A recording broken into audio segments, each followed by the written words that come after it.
10장으로 들어가는데요. 10장에서 다룰 내용은 우주의 수명이 무한하다면 확률이 0인 사건도 이 무한한 시간 안에서 일어날 수 있지 않을까라는 거고요. 즉 우주에서 발생 확률이 거의 0에 가까운 사건들에 대해서 이야기를 하고 있습니다. 첫 번째로는 블랙홀에 관한 이야기입니다. 일반 상대성 이론에 의하면 블랙홀에 빨려 들어가면 이제 그걸로 끝이다. 한번 빨려 들어가면 절대로 나올 수가 없다고 하는데 1970년대 초에 휠러는 한 가지 의문을 제기를 합니다. 블랙홀이 모든 것을 빨아들이기만 하고 아무것도 내뱉지 않는다면 제2법칙에 위배된다라는 건데 그럼 모든 만물이 다 이 법칙을 따르고 있는데 유독 블랙홀만 이런 특권이 주어진다라는 건가요? 라는 거죠. 네.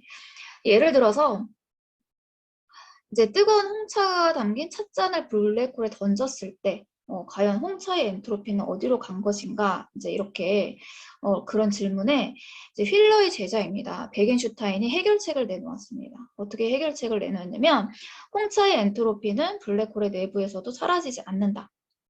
단지 엔트로피가 블랙홀로 이전된 것뿐이다. 라고 이야기를 했고 하지만 홍차의 엔트로피가 블랙홀로 이전이 된다면 블랙홀의 거시 상태는 변하지 않으면서 별의 수가 많아져야 한다는 것입니다. 여기서 이제 문제가 발생을 했는데 뭐냐면 블랙홀의 특성은 거시적 특성 요 세 가지에 의해서 결정이 됩니다. 질량, 가공 동력, 전기 전하.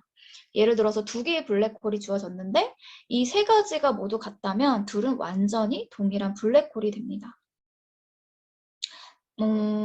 내부 배열도 단 하나로 결정이 되는 거죠. 근데 즉 뭐 이러한 이제 거시적 특성 이러한 것들이 같으면 이제 미시적 특성도 같다라는 건데 요 이제 두 말이 맞지가 않죠. 네. 그러면 결국 블랙홀은 제2 법칙에 위배가 되는가? 될 수밖에 없는 건가? 라는 건데 하지만 베겐슈타인은 제 아무리 블랙홀이라도 엔트로피만은 반드시 존재한다 라고 하면서 이를 수긍을 하지 않았습니다. 베겐슈타인은 블랙홀에도 이 제2법칙이 성립을 하고 블랙홀 안으로 무언가가 빨려 들어가면 블랙홀의 엔트로피가 증가한다고 믿었는데 그 논리를 한번 살펴보도록 하겠습니다. 먼저 질량의 관점에서 지금 무언가 블랙홀에 빨려 들어가면 그 질량은 사라지는 것이 아니라 블랙홀은 그 질량을 흡수를 하니까 그 흡수한 질량만큼 무거워진다는 것입니다. 여기서 이제 사건 지평선이라고 하는 개념이 도입이 됐는데 임의의 물체가 이제 요 지금 큰 원 자체가 이제 블랙홀입니다. 블랙홀인데 임의의 물체가 블랙홀로 접근을 하다가 도중에 마음이 바뀌면 어떻게든 발버둥 쳐갖고 탈출할 수 있다라는 겁니다. 하지만 이 블랙홀 안에 사건 지평선에 가까워지면 아무리 발버둥 쳐도 빠져나올 수가 없다라는 것입니다. 그래서 그 거리, 빠져나올 수 없는 그 거리를 이제 반지름으로 해가지고 이제 이렇게 구면을 만들었는데 그 구면을 이제 사건 지평선이라고 합니다. 그래서 수학적 계산에 의하면 이 사건 지평선의 반지름은 블랙홀의 질량에 비례한다는 것입니다. 즉, 블랙홀에 무언가를 던지면 블랙홀의 질량이 증가를 하면서 이 사건 지평선의 반지름도 함께 커지게 된다는 것입니다. 이 베겐슈타인의 이론을 이용을 해서 블랙홀도 제2법칙을 만족한다는 것을 알아보도록 하겠습니다. 파장이 충분히 긴 광자 하나를 블랙홀에 던졌을 때 사실 우리는 블랙홀 밖에 있으니까 우리가 알 수 있는 거는 광자가 블랙홀에 빨려 들어갔거나 아니면 빨려 들어가지 않았거나 이거 요 둘 중 하나의 정보뿐인데 베겐슈타인의 이론에 의하면 블랙홀이 광자를 흡수를 하게 되면 질량이 아주 조금 증가를 하면서 덩달아 사건 지평선의 반지름도 아주 조금 커지게 된다라는 것입니다. 얼마큼 커지냐면 한 단위의 엔트로피당 사건 지평선의 표면적이 약 10의 마이너스 70승 제곱미터 만큼 이제 커진다라는 거를 베겐슈타인이 이제 알아냈는데 예를 들면 이제 두 단위의 엔트로피를 투입을 했다? 그러면 이 표면적은 이거의 이제 2배가 되는 식인 거죠. 그래서 그 식탁에 놓였던 찻잔을 블랙홀에 던지게 되면은 그 식탁의 엔트로피는 그만큼 감소를 하게 되고요. 그리고 블랙홀은 또 이제 증가를 하게 되는데 그 사건 지평선의 표면적 증가분을 계산을 해보면 그 식탁이 감소한 엔트로피만큼 블랙홀의 엔트로피가 증가한다는 것을 알 수가 있었습니다. 네, 이렇게 블랙홀도 제2법칙을 만족한다는 것을 베겐슈타인이 증명을 했습니다. 네, 하지만 이 아이디어를 들은 영국의 물리학자 스티븐 호킹은 되게 터무니없는 발상이라고 하면서 말도 안 된다고 했고 다른 물리학자들도 뭐 비슷한 반응을 보였다고 합니다. 그 스티븐 호킹의 주장에 의하면 사건 지평선의 내부는 대부분 텅 빈 공간이다. 그렇기 때문에 블랙홀은 더 이상 무질서해질 수도 없고 그래서 엔트로피를 흡수할 수도 없다고 했습니다. 하지만 이제 계산을 했더니 베겐슈타인의 주장이 사실임을 확인을 했고 그뿐만 아니라 블랙홀은 온도를 갖고 있으면서 스스로 빛을 발하고 있다는 그런 결론에 도달하게 되었습니다. 즉 이름만 블랙일 뿐인 거고 블랙홀도 복사를 방출하고 있다는 것이었습니다. 호킹의 논리는 다음과 같습니다. 아무것도 없이 그런 텅 빈 공간에, 즉 에너지가 0인 공간에서도 양자적 요동이 일어난다라는 겁니다. 가능할까라는 건데 바로 에너지가 위아래로 막 요동을 치면서 이게 평균적으로 0을 유지를 한다면 그게 가능하다는 것입니다. 즉 텅 빈 공간에 갑자기 입자와 반입자가 나타나는 시기죠. 근데 이제 입자와 반입자가 생성이 되면 짧은 순간에 다시 얘네들이 결합을 해서 사라지게 되는 것입니다. 그래서 공간은 잠잠해 보이는 거죠. 이런 일들이 눈앞에서 굉장히 많이 일어나고 있지만 바로 사라지고 있기 때문에 볼 수가 없다는 것입니다.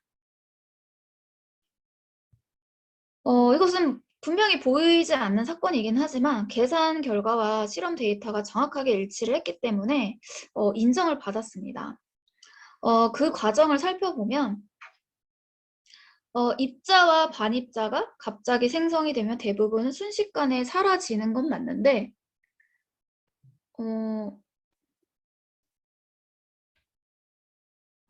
펜이 안 되네.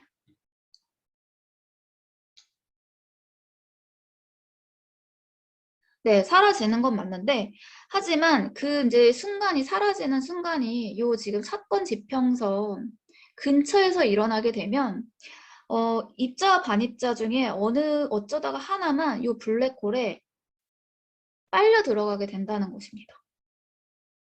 그러면, 남은 입자는 이 운동량 보존 법칙을 만족을 해야 되기 때문에 반대로 이 블랙홀과 멀어지는 방향으로 엄청 빠른 속도로 달려나가야 된다라는 거죠. 그래서 이 현상이 이 모든 공간에서 이렇게 일어난다고 하면 블랙홀이 모든 방향에서 마치 입자를 방출하는 것처럼 보인다라는 것입니다. 이것이 바로 호킹 박사입니다. 호킹 복사입니다. 계산에 의하면 블랙홀로 흡수된 입자는 음의 에너지를 갖고 있고요. 그래서 블랙홀은 이 음의 질량을 흡수를 하기 때문에 이 과정을 밖에서 보면 블랙홀은 광자를 방출하면서 몸집이 점점 줄어드는 것처럼 보인다라는 것입니다. 이렇게 축소를 하고 있는 블랙홀에도 제2법칙은 만족을 합니다. 그 사건 지평선의 면적이 줄어든다는 것은 엔트로피가 감소를 한다는 뜻이지만 블랙홀에서 방출된 복사는 넓은 우주로 퍼져나가면서 엔트로피를 증가시킵니다.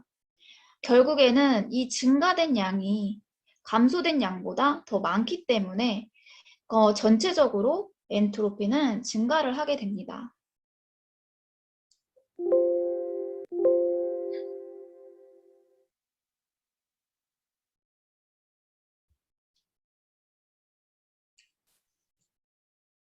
호킹은 이 모든 과정을 수학적으로 말끔하게 규명을 했고 그 중에서 가장 중요한 업적이 바로 블랙홀의 온도 공식을 유도를 한 것인데 이로부터 우리는 블랙홀의 운명을 알 수가 있었습니다.